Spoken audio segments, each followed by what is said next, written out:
Hello everyone, welcome to our YouTube channel chemistry classes.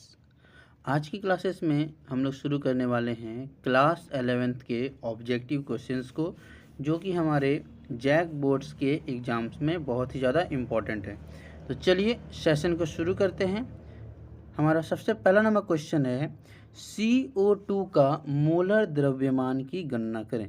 तो अगर बात करें बच्चों, तो हम लोग उससे क्या पूछा जा रहा है, मोलर द्रव्यमान के बारे में।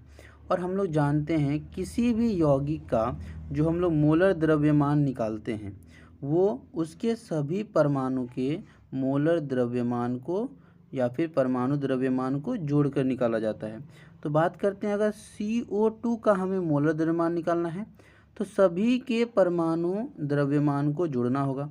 कार्बन का परमाणु द्रव्यमान होता है हमारा 12, कार्बन की संख्या 1 है तो रहने देते हैं। ऑक्सीजन का परमाणु द्रव्यमान होता है 16 और उसको गुना करेंगे 2 से, क्योंकि ऑक्सीजन परमाणु 2 है। तो हो गया हमारा 12 प्लस 16 दूनी 32। तो 12 और 32 कितना हो गया बच्चों, 44। यानी कि CO2 का जो मोलर द्रव्यमान आया वो कितना आया बच्चों, 44 ग्राम। तो हमारा कौन सा ऑप्शन सही हो जाएगा, ऑप्शन नंबर सी। चलिए नेक्स्ट क्वेश्चन की तरफ हम लोग आगे बढ़ते हैं। क्वेश्चन नंबर 2 है, मीथेन का प्रतिशत संगठन है। सबसे पहले बच्चों बात करते हैं हम लोग कि जो हमारा मीथेन का प्रतिशत संगठन है, ठीक है। तो जो मीथेन है उसका पहले सूत्र क्या होता है, CH4। अब ये बताइए, हमें ये बताना है कि इसमें कार्बन का प्रतिशत और हाइड्रोजन का प्रतिशत कितना है।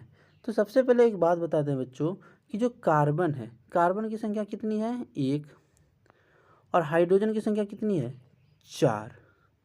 अब एक बात बताइए, कार्बन की संख्या 1 है, हाइड्रोजन की संख्या 4 है, ठीक है। अगर हम लोग मीथेन के प्रतिशत के बारे में बात करते हैं तो देखिए बच्चों, अगर हम लोग बात करते हैं कार्बन की संख्या 1, हाइड्रोजन की संख्या 4।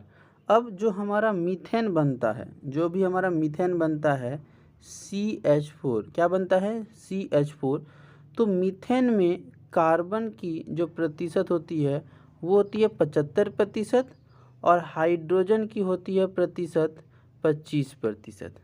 अब अगर आपका सवाल है कि ये कैसे हुआ, तो चलिए अब हम लोग देखते हैं कि जो हमारा कार्बन है CH4 में कार्बन की परमाणु द्रव्यमान 12 और हाइड्रोजन 4 है, तो 4 हाइड्रोजन परमाणु का द्रव्यमान 4। अब बताइए कि कार्बन 12 है और हाइड्रोजन 4, तो 12 और अनुपात 4। तो अगर काटेंगे तो 4 तिया 12 और 4 एकम 4। तो अगर 4 भाग हमारा 100% के बराबर है बच्चों, तो 3 भाग हो जाएगा 75% और 1 भाग हो जाएगा 25%। यानी कि अगर हम लोग बात करें तो CH4 में 75% कार्बन होता है और हाइड्रोजन होता है 25%। और ये हम लोगों ने किसको लेकर डिस्कस किया बच्चों, ये हम लोगों ने डिस्कस किया परमाणु द्रव्यमान के अनुसार कि परमाणु द्रव्यमान कितना है, परमाणु द्रव्यमान हमारा कितना है, उसी अनुसार हम लोगों ने इसको ज्ञात किया। तो किसी भी यौगिक का अगर प्रतिशत संगठन पूछा जाता है तो हम लोग उसके परमाणु द्रव्यमान से उसे बताएंगे। चलिए बच्चों, तो हमारा जो नेक्स्ट क्वेश्चन था, क्वेश्चन नंबर 3, एक पदार्थ के 2 ग्राम को 18 पानी में मिलाकर एक घोल तैयार किया जाता है। तो बच्चों देखिए, सबसे पहले अगर हम लोग बात करें तो हमारे पास हमें निकालना क्या है, द्रव्यमान प्रतिशत। तो जब भी हमें द्रव्यमान प्रतिशत निकालना है तो जिसके द्रव्यमान को हम लोगों को द्रव्यमान प्रतिशत निकालना है उसके द्रव्यमान को ऊपर रखेंगे और बटे कर देंगे कुल द्रव्यमान से। 2 ग्राम हमारा है बटे, और टोटल हो गया 2 प्लस 18, तो हो गया हमारा 2/20। अब प्रतिशत निकालना है तो 100 से गुना कर देंगे बच्चों, तो 20 पंचे 100 और 5 दूनी 10%। तो हमारा कौन सा आंसर हो गया, सी नंबर 10%। कैसे हम लोगों ने किया, तो समझिए, हमारे पास एक विलियन है, इसमें 2 ग्राम हमारे पास एक पदार्थ है और 18 ग्राम पानी है। 18 ग्राम क्या है, पानी है, और 2 ग्राम एक पदार्थ है, और उसमें से हमको 2 ग्राम का द्रव्यमान प्रतिशत निकालना है। अब कैसे जाने हम लोग, 2 ग्राम का ही निकालना है। तो देखिए क्वेश्चन में दिया है विलय का द्रव्यमान, और विलय क्या होता है बच्चों, जो कम मात्रा में होता है। तो हमें क्वेश्चन में समझना है कि जो 2 ग्राम है वो विलय का द्रव्यमान है। अब विलय के द्रव्यमान को निकालना है तो उसके द्रव्यमान को ऊपर रखेंगे, नीचे कुल द्रव्यमान 2 + 18 20, और प्रतिशत निकालना है तो 100 से गुना कर देंगे। 20 पंचे 100 और 5 दूनी 10, तो आंसर हमारा सी नंबर। चलिए बच्चों नेक्स्ट क्वेश्चन की तरफ हम लोग आगे बढ़ते हैं। जिस विलयन में 0.365 ग्राम HCl गैस 100 ml घोल में घुली हो उसकी मोलरता क्या होगी। अब देखिए हमें यहाँ भी क्या निकालना है, मोलरता।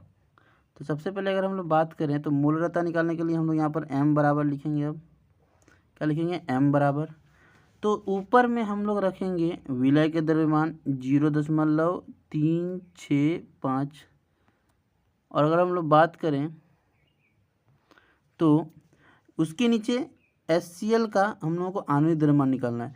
HCl 35.5 और 1 36.5 हो जाएगा, और नीचे में 100 और उसको बटे कर देंगे 1000 से।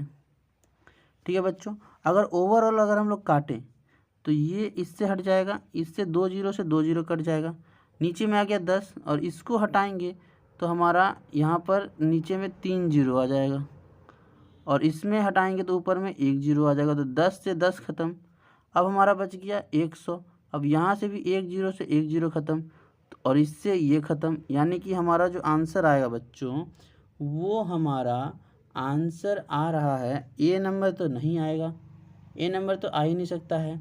क्या आएगा, 0.1, क्योंकि 1/10 आ रहा है, तो 0.1 ही आंसर होगा। चलिए अगर इसी को हम लोग शॉर्ट में करें तो ऐसे हो सकता है कि सबसे ऊपर में 0.365 और बट्टे में HCl का आणविक द्रव्यमान 36.5 और 100 है, और बट्टे में 1000 है।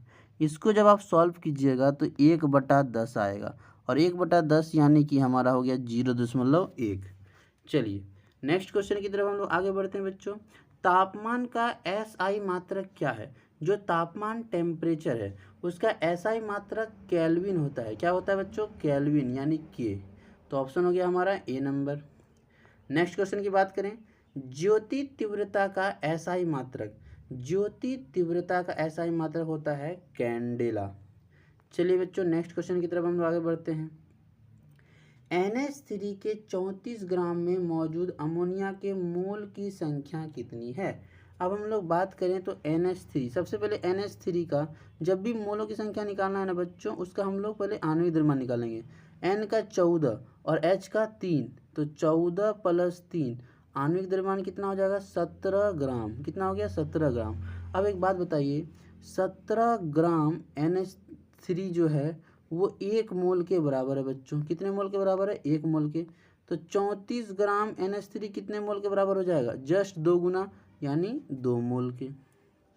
चलिए नेक्स्ट क्वेश्चन की तरफ आगे बढ़ते हैं बच्चों।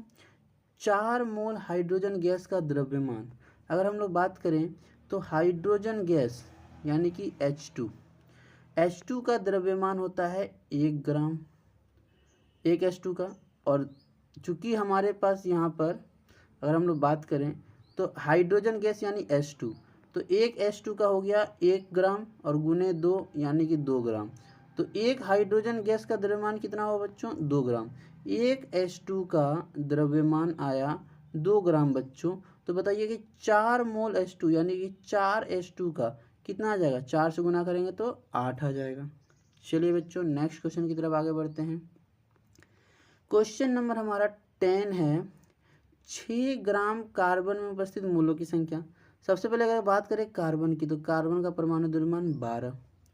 अब देखिए 12 ग्राम कार्बन में 1 मोल, कितना मोल बच्चों, 1 मोल। तो 1 ग्राम कार्बन में कितना, 1/12। उसी प्रकार 6 ग्राम कार्बन में कितना, तो 1/12 गुने 6। अगर काटेंगे इसको तो 6 से कट जाएगा 2 तो 1/2 आया हमारा, और 1/2 कितने के बराबर है, 0.5 के बराबर। चलिए नेक्स्ट क्वेश्चन की तरफ हम लोग आगे बढ़ते हैं। नाइट्रोजन परमाणु का प्रतीक होता है, जो नाइट्रोजन गैस होती है बच्चों उसका प्रतीक क्या होता है, N होता है। नेक्स्ट क्वेश्चन, एनटीपी पर एक मोल गैस का आयतन, जो एनटीपी होता है इसका मान फिक्स है। एनटीपी पर जो एक मोल गैस का आयतन है, एक मोल गैस का आयतन होता है 22.4 लीटर। चलिए बच्चों नेक्स्ट क्वेश्चन की तरफ आगे बढ़ते हैं। C2H2 का मोलर द्रव्यमान, हमारे पास C2H2 है, इसका हमें मोलर द्रव्यमान निकालना है। तो कार्बन का मोलर द्रव्यमान 12 गुने 2 प्लस हाइड्रोजन का परमाणु द्रव्यमान 1 गुने 2। अब कार्बन का परमाणु द्रव्यमान 12 है, तो 12 दूनी 24 प्लस हो गया 2, 24 और 2 26, तो मोलर द्रव्यमान कितना आया 26 ग्राम। नेक्स्ट क्वेश्चन की तरफ हम लोग आगे बढ़ते हैं। NaCl का मोलर द्रव्यमान है। अब बात करें अगर हम लोग NaCl की, तो Na का होता है 23 और Cl का होता है 35.5, तो हो गया हमारा 5 3 8 और 3 2 5, 58.5। तो 58.5 ग्राम ये हो जाएगा।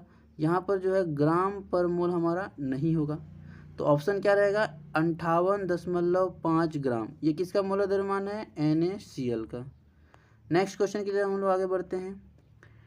SO2 का मोलर द्रव्यमान, अब हम लोगों को SO2 निकालना है। मोलर द्रव्यमान को U से भी लिखते हैं हम लोग। SO2, S का हो गया हमारा सल्फर यानी कि 32 प्लस O का हो गया हमारा 16, तो 16 गुने 2, तो 16 दूनी 32, अब 32 हो गया हमारा 64, तो कौन सा हो जाएगा बच्चों 64U।